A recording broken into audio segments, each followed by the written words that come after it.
Mehbari adlı izləyicimiz belə bir sual göndərib.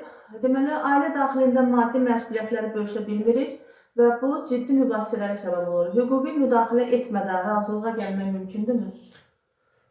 Maraqlı sualdır. Məhz ailə daxilində maddi məsuliyyətlərlə bağlı problem yaranmasın deyə, gələcəkdə də bu ailənin axsamasına, dağılmasına gətirib çıxarmasın deyə 2006-cı ildən Azərbaycan qanunvericiliyində nikah müqaviləsi tətbiq olunur ki, yaxşı olardı, tövsiyə olunur ki, nikaha daxil olan zaman gənclər, cütlüklər nikah müqaviləsi bağlasınlar. Çünki nikah müqaviləsində tərəflər həm də öz maddi məsuliyyətlərini müəyyən edirlər. Amma belə olan təqdirdə təbii ki, maddi məsuliyyət özü geniş anlayışdır.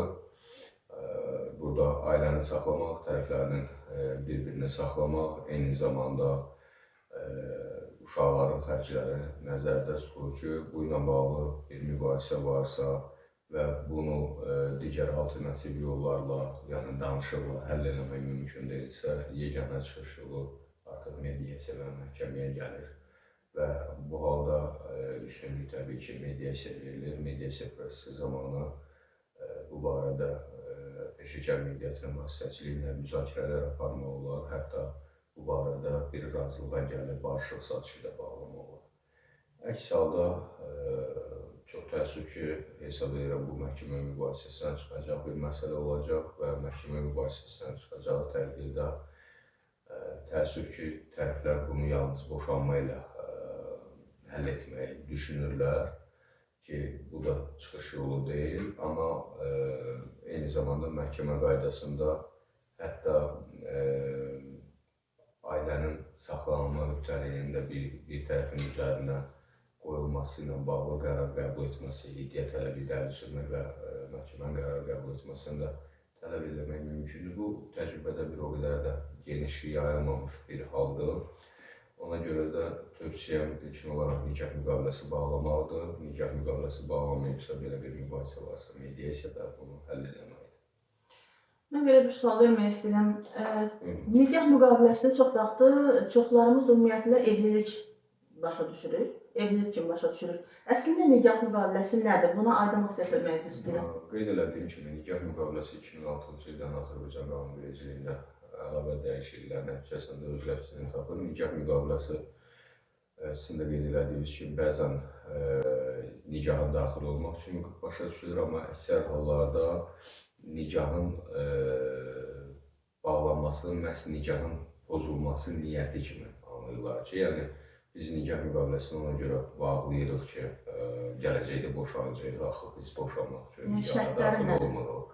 Və yaxud da bəzi tərəflər nikah müqaviləsini bağlamırlar ona görə ki, biz zaten boşanmayacağıq, niyə nikah müqaviləsini bağlayaq? Tamamilə yanlış yanaşmalı. Çünki nikah müqaviləsi boşanmaq üçün yox, məhz ailəni daha da möhkəmləndirmək, daha möhkəm sütunlar, dayaqlar üzərində qurmaq və qoruyub saxlamaq xidmət edən bir əqddir. Və nikah müqaviləsində qanunla tərəflərin heç birinin hüququnu məhdudlaşdırmadan istənilən şərti qeyd eləmək mümkündür. Bu, Avropa və Amerika təcrübəsinə əsaslansaq, hətta ildə neçə dəfə istirahətə getmək, istirahətə nə qədər pul ayırmaq, valideynlərin ziyarətinə ildəmi, aydamı, həftədəmi neçə dəfə getmək, hansı saatlarda, hansı günlərdə getmək, evi kimin yığışdırması, qabların kimin yumasını da əlavə eləyirlər, üzr istəyirəm. Amma təbii ki, Azərbaycan milli mənəvi dəyərlərinə görə mən hesab edirəm ki, bu cür halların nikah müqaviləsində əksini tapması doğru olmazdı. Bu qarşılıqlı razılaşma əsasında olsa daha yaxşı olar. Amma nikah müqaviləsində nikahın pozulacağı təqdirdə və ya nikah pozulmasa belə birgə ailə təsərrüfatı aparılacağı təqdirdə, birgə ailə təsərrüfatı dövründə tərəflərin maddi məsuliyyəti, kimin qazancının hara, necə sərf olunması, eyni zamanda təbii ki, elə istirahətə, əmlak əldə etməyə, kapitalın yığılmasına, uşağın təliminə, təhsilinə, tədrisinə nə qədər vəsait sərf olunacağı ilə bağlı məsələləri nikah müqaviləsində qeyd etmək olar ki, qeyd elədiyim kimi bu ailənin daha möhkəm özüllər üzərində dayanmasının bir təminatı kimi çıxış edir. Çox sağ olun, təşəkkür edirəm.